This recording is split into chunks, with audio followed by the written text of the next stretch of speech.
Please stand.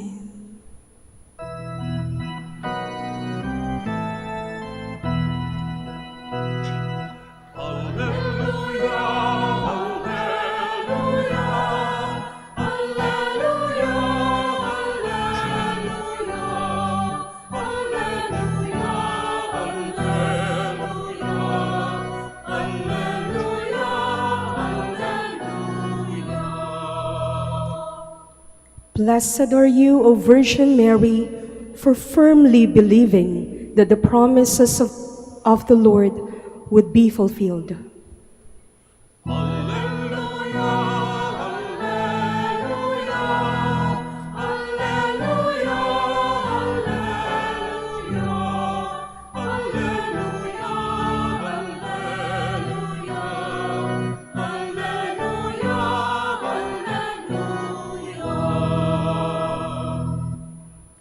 The Lord be with you. And with your spirit. A reading from the Holy Gospel according to Luke. Glory to you, O Lord.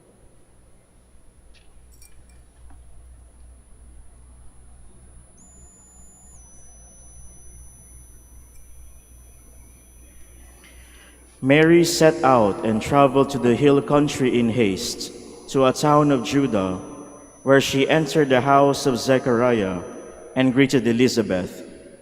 When Elizabeth heard Mary's greeting, the infant leaped in her womb, and Elizabeth, filled with the Holy Spirit, cried out in a loud voice and said, "Most blessed are you among women, and blessed is the fruit of your womb. And how does this happen to me, that the mother of my Lord should come to me? For at the moment the sound of your greeting reached my ears, the infant in my womb leapt for joy. Blessed are you who believed that what was spoken to you by the Lord would be fulfilled." And Mary said, "My soul proclaims the greatness of the Lord. My spirit rejoices in God, my Savior. For the Lord has looked upon his handmaid's lowliness. Behold, from now on will all ages call me blessed. The Mighty One has done great things for me, and holy is his name. The Lord's mercy is from age to age, to those who fear him. The Lord has shown might with his arm, dispersed the arrogant of mind and heart. The Lord has thrown down the rulers from their thrones, but lifted up the lowly. The hungry he has filled with good things, the rich he has sent away empty. The Lord has helped Israel his servant, remembering his mercy, according to his promise to our ancestors, to Abraham and to his descendants forever." Mary remained with Elizabeth for about 3 months and then returned to her home. The Gospel of the Lord. Praise to you, Lord Jesus Christ. Please be seated.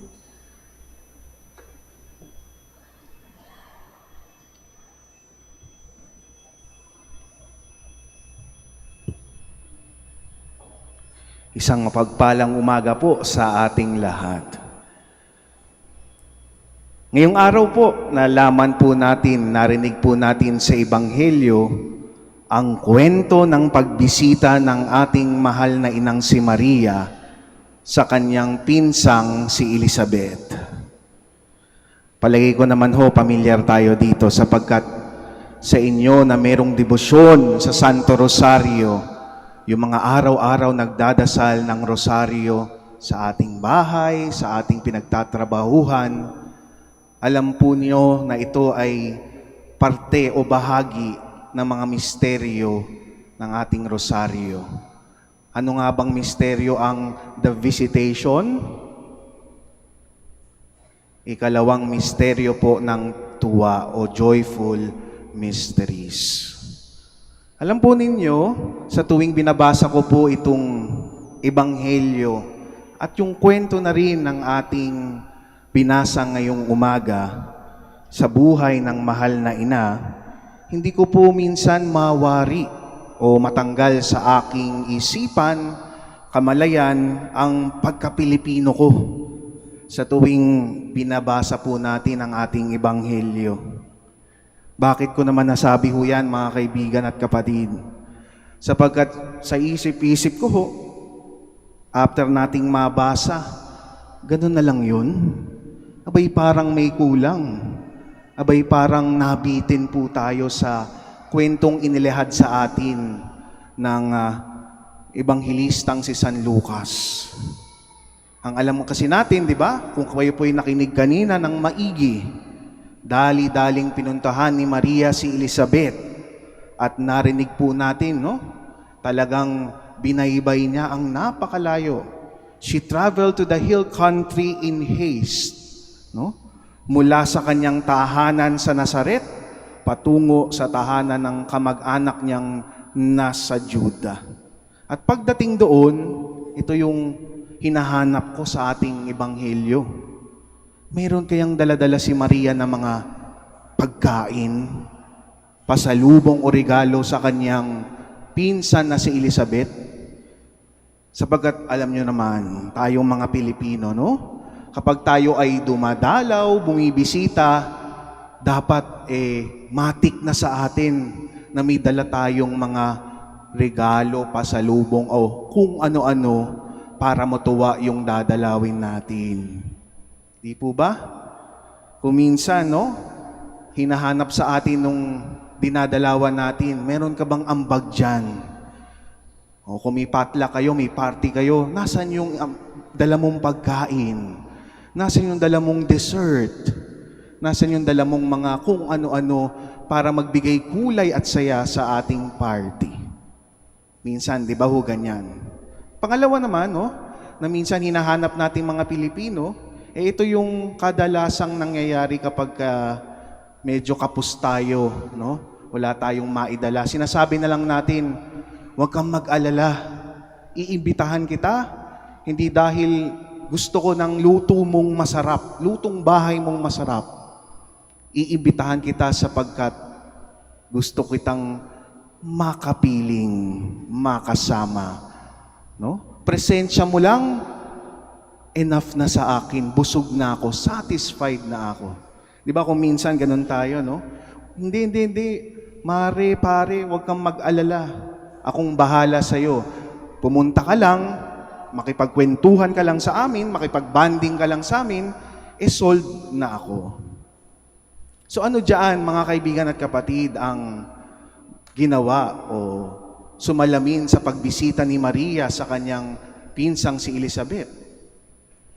Nabanggit sa atin, bumisita siya, pero walang nabanggit na may dala siya, na may bitbit siya. Ngunit kung ating titignan, in the eyes of our faith, ang pagbisita po ng mahal na ina ay isang pagbisita na kung saan, bagamat wala po siyang daladalang material na bagay, alam po natin na taglay o tangan-tangan ni Maria ang pinakamahalagang regalo na po pwede nating maibahagi sa kapwa nating tao. Sino yun? Ang presensya ng Diyos. Diba kung minsan, kapag ang isang tao bumisita sa atin, napakabanal, napakahuwaran, napakabait, sinasabi natin sa kanya, abay, ikaw talaga ay isang regalo sa amin. Hulog ka ng langit. Diba? Sapagkat in his or her mere presence, we can already feel how blessed we are. Diba?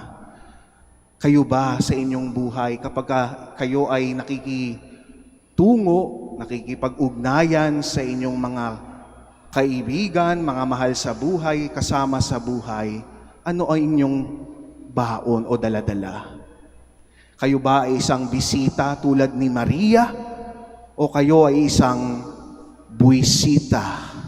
Ha? Minsan kasi, no? Pagka makita mo pa lang ang bibisita sa'yo, alam mong may atraso o may pagkukulang sa'yo, no? Hindi ka na makontain, para kang naha-high blood na, nabi-beast mode ka na agad. But you see, kung titignan natin siya bilang isang anak ng Diyos, taglay ang pagpapala at ang biyaya ng Diyos, minsan makikita natin, ay, hindi ko pala dapat siya itaboy o masamain. Sapagkat sa bawat sandali, sa bawat araw, alam ko, anak yan ng Diyos. Ang presensya ng Diyos ay nasa sa Kanya, sumasa Kanya. Bakit ko siya pababayaan? Bakit ko siya kukutyain? Bakit ko siya isasantabi at hindi papansinin? So ano pong punto natin dito, mga kaibigan at kapatid? Alam natin sa ating buhay, no?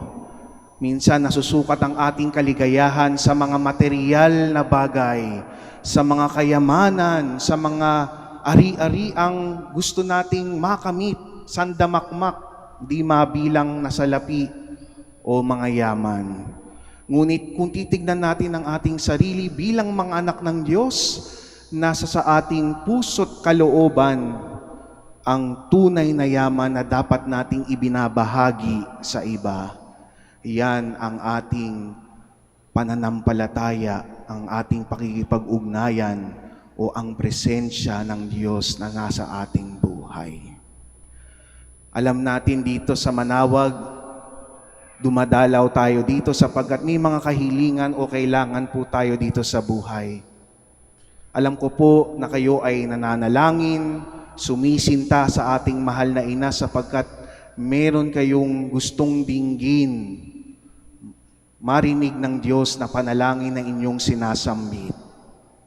Ngunit, isipin rin natin na after nating humingi, after nating manikluhod at tanggapin ng may kababaang loob ang mga pagpapalat biyaya ng Diyos, kapag tayo ay napuspos na ng biyaya, sana ho sa pagbabalik natin sa probinsya, sa ating mga lugar na kung saan tayo ay naninirahan, nagtatrabaho, yung biyayang nakamit natin, naway maibahagi natin ito sa ibang tao. Katulad na lang ng pagbabahagi ng ating mahal na inang si Maria. No? Dahil siya ay puno ng galak, puspos ng biyaya sapagkat tangan-tangan niya, siya'y nagdadalang tao kay Kristo sa anak ng Diyos. Hindi niya mapagilang itong ibahagi sa kanyang pinsang si Elizabeth. Sapagkat ganoon po dapat, no, ang ating disposisyon. Real joy cannot just be contained in our heart. Real joy must be always shared to others. At katulad nung naramdaman ni Maria, no, siya ay napaawit sa galak, sa tuwa, sapagkat alam niya ang importante sa buhay na nasa kanyang piling, na nasa kanyang buhay ang Diyos na tagapagligtas. Kaya naman isip-isipin natin mga kaibigan at kapatid, no? Ikaw ba ay isang bisita ng Panginoon o ikaw ay isang buwisita? Kapag ikaw ay buwisita, ang dala mo sa mga tao ay konsumisyon imbes na misyon na nanggagaling sa ating Panginoon. Kaya pag-isipan, pagnilayan po natin, napakaganda po ng mensahe sa atin ng ating Ebanghelyo sapagkat sa ating buhay parati natin itong ginagawa. Marami tayong nakakasalamuhang tao, pero ang tanong, ano ang ibinabahagi mo sa Kanya? Ito ba'y pagpapala? O ito'y mga masasama o hindi kaaya-ayang bagay na naglilihis sa Kanya palayo sa Diyos? So, be a blessing to everyone. And when you are blessed, always share that to others. It's not just about having, our faith in us. It's always about sharing, giving, at ang mahalaga, living our faith in every day of our lives. Ang pananampalataya na yan, bukod sa ating nababahagi, dapat iyan ay isang pananampalatayang ganap. Nakikita ang pananampalataya, sinasalamin natin si Kristo sa ating isip, salita, at sa gawa. Yan ang ating misyon. Huwag tayong maging konsumisyon sa mga tao. maging tunay na bisita ng Panginoon.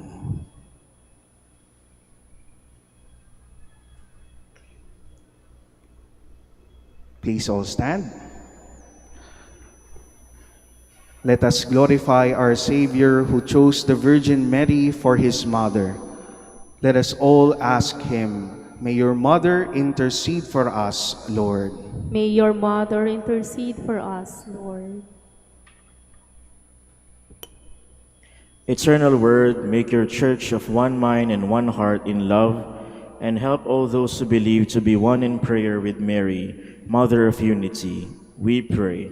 May your mother intercede for us, Lord. You made Mary full of grace. Grant to all men and women who have been called to serve your people the joyful abundance of your grace, that they may become living witnesses of your peace and justice in their vocation of wholehearted service. We pray. May your mother intercede for us, Lord. You made Mary the Mother of Mercy. May all who are faced with trials feel her motherly love and care. We pray. May your mother intercede for us, Lord. Mary, receive God's word with an open heart. May we free ourselves from useless anxieties and learn to entrust our life under God's loving protection. We pray. May your mother intercede for us, Lord. We now pray in silence our personal intentions. We pray. May your mother intercede for us, Lord. For all of us gathered here, may the example of our Blessed Mother continually inspire and guide us in our obligation to protect lives. We pray. May your mother intercede for us, Lord. Lord God, give to your people the joy of continual health in mind and body, with the prayers of the Virgin Mary to help us. Guide us through the sorrows of this life to eternal happiness in the life to come. We ask this through Christ our Lord. Amen. Please be seated.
Pray, my dear brothers and sisters, that my sacrifice and yours may be acceptable to God, the Almighty Father. May the Lord accept the sacrifice at your hands for the praise and glory of his name, for our good and the good of all his holy church. Lord God, may our gifts be sanctified by the Holy Spirit, who formed the Blessed Virgin Mary to be a new creation, and bathed her with the dew of heavenly grace, so that she might bear the fruit of our salvation, through Christ our Lord. Amen. The Lord be with you. And with your spirit, Lift up your hearts. we'll lift them up to the Lord. Let us give thanks to the Lord our God. It is right and just. It is truly right and just, our duty and our salvation, always and everywhere to give you thanks, Lord, Holy Father, Almighty and eternal God, through Christ our Lord. For by your Holy Spirit you inspired Elizabeth to reveal the surpassing honor you have given to the Blessed Virgin Mary.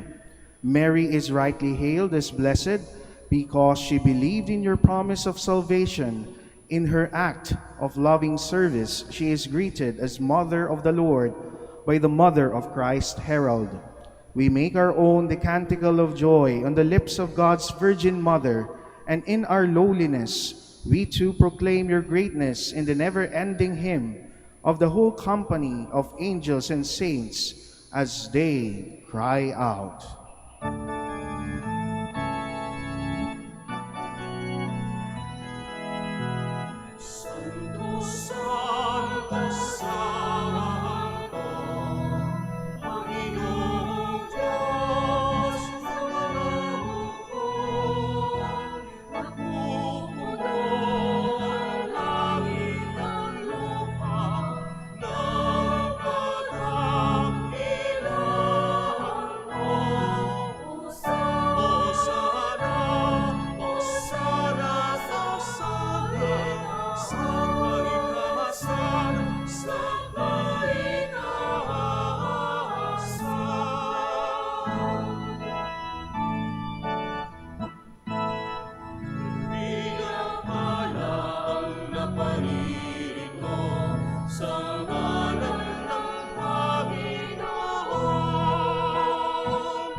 Please kneel. You are indeed holy, O Lord, the fount of all holiness. Make holy, therefore, these gifts, we pray, by sending down your Spirit upon them like the dewfall, so that they may become for us the body and blood of our Lord Jesus Christ. At the time he was betrayed and entered willingly into his passion, he took bread and, giving thanks, broke it and gave it to his disciples, saying, "Take this, all of you, and eat of it, for this is my body, which will be given up for you."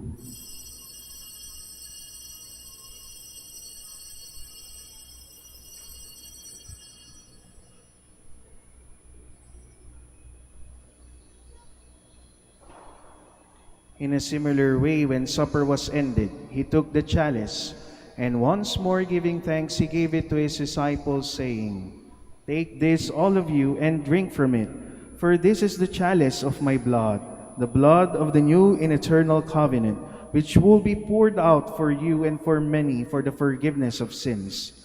Do this in memory of me."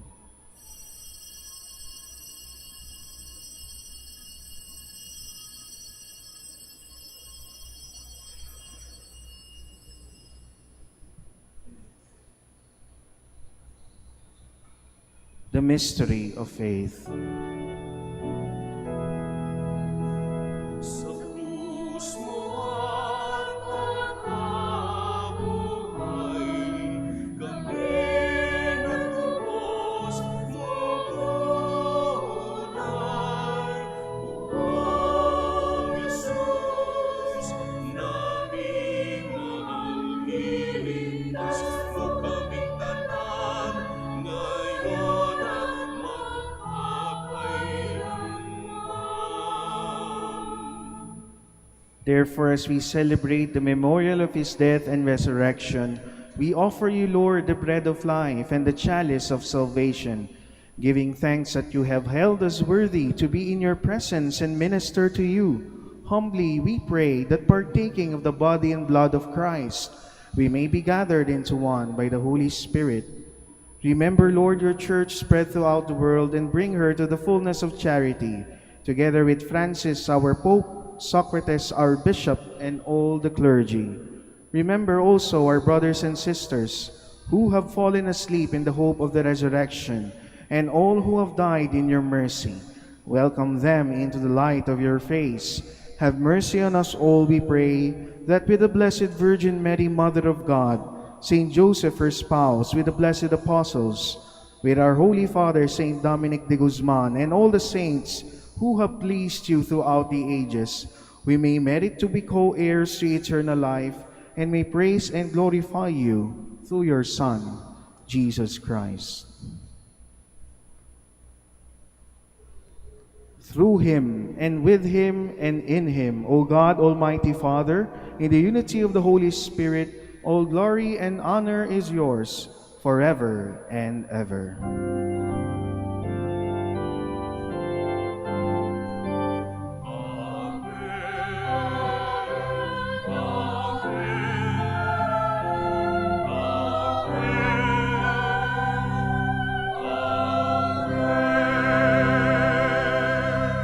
Please stand. At the Savior's command and formed by divine teaching, we dare to say,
Deliver us, Lord, we pray, from every evil. Graciously grant peace in our days, that by the help of your mercy we may be always free from sin and safe from all distress, as we await the blessed hope and the coming of our Savior, Jesus Christ. For the kingdom, the power, and the glory are yours, now and forever. Lord Jesus Christ, who said to your apostles, "Peace I leave you, my peace I give you," look not on our sins, but on the faith of your church, and graciously grant her peace and unity in accordance with your will, who live and reign forever and ever. Amen. The peace of the Lord be with you always. And with your spirit. Let us offer each other the sign of peace. Peace be with you.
his name.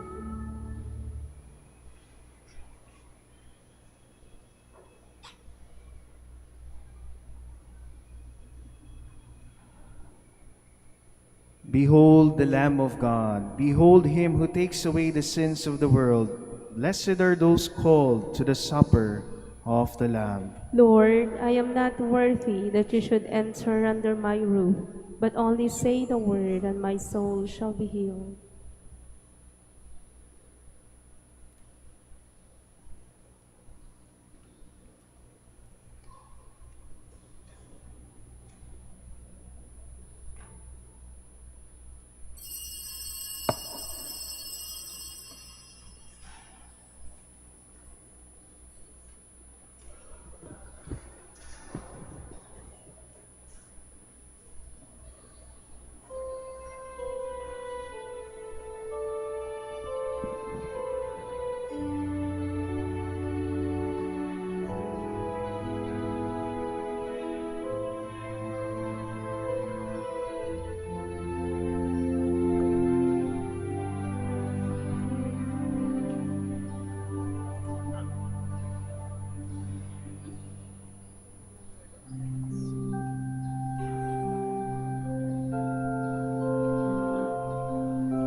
Sa iyong kantungan aking natikman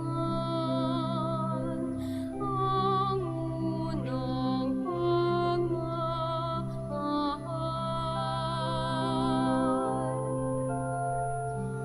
Kahit musmus pa, nariyan ka na, kapiling ka, aking ina. Hanggang sa pagtulog, ikaw ang kasama, hanggang sa buong magdamag.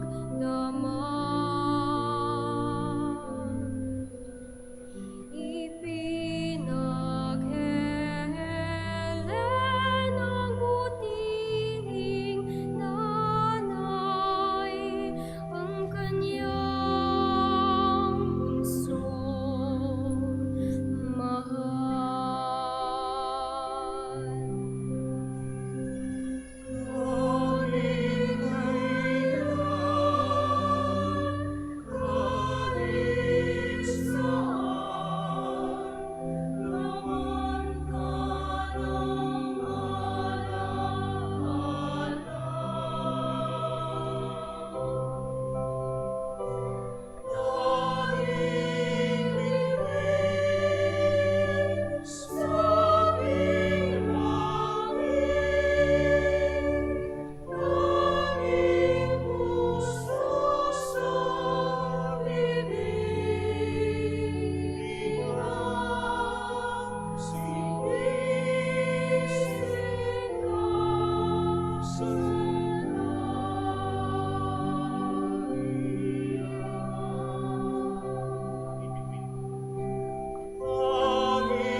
Please stand.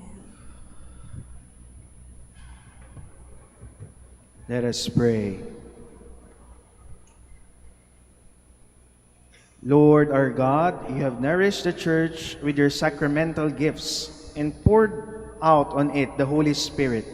May it hasten to bring your message of joy to the whole world, so that all peoples who receive your saving word may rejoice in your redeeming love and acknowledge Christ as their Savior, who lives and reigns forever and ever. Amen. Please be seated for some announcement and word of thanks. We are inviting everyone for the coronation feast day of Our Lady of the Rosary of Manaoag this coming Wednesday, April 17, 2024. Masses are scheduled at 5 a.m., 6 a.m., 7:30 a.m., 9 a.m., 10:30 a.m., 12 noon, and 4 p.m. Immediately after the 4 p.m. Mass, there will be a grand procession and enthronement of Our Lady of the Rosary of Manaoag. You may participate in our liturgical celebrations online through our website, www.manawagminorbasilica.org, and Facebook page. Thank you very much for your continued support. Word of thanks.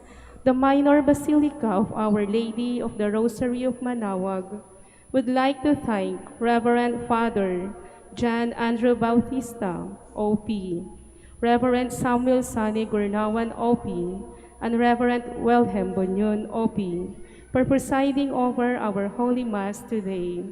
We would also like to thank all the participants and servers, and most especially the devotees and the sponsors of this Holy Mass. May the intercession of the Blessed Mother, Our Lady of the Rosary of Manaoag, bring us closer to her Son, Jesus Christ. Thank you. Please stand. Muli po, salamat sa inyong pakikiisa sa ating banal na misa. Patuloy po nating ibahagi. Patuloy nawa tayong dalawin ng Panginoon upang tayo maging biyaya sa iba. Sa ating mahal na ina, ang birir ng Rosaryo ng Manaoag, ipanalangin mo kami. The Lord be with you. And with your spirit. Bow down for the blessing. May God, through the childbearing of the Blessed Virgin Mary, willed in His great kindness to redeem the human race, be pleased to enrich you with His blessing. Amen. May you know always and everywhere the protection of her, through whom you have been found worthy to receive the author of life. Amen. May you who have devoutly gathered on this day carry away with you the gifts of spiritual joys and heavenly rewards. Amen. And may the blessing of the Almighty God, the Father, and the Son, and the Holy Spirit come down upon you and remain with you forever. Amen. Go in peace and announce the gospel of the Lord. Thanks be to God. Now we shall have the prayer for the blessing of the sick and prayer for the blessing of rosaries and other religious articles. God, Almighty Father, by your blessing you give us strength and support in our frailty. Turn with kindness toward our sick brothers and sisters. Free them from all illness and restore them to good health.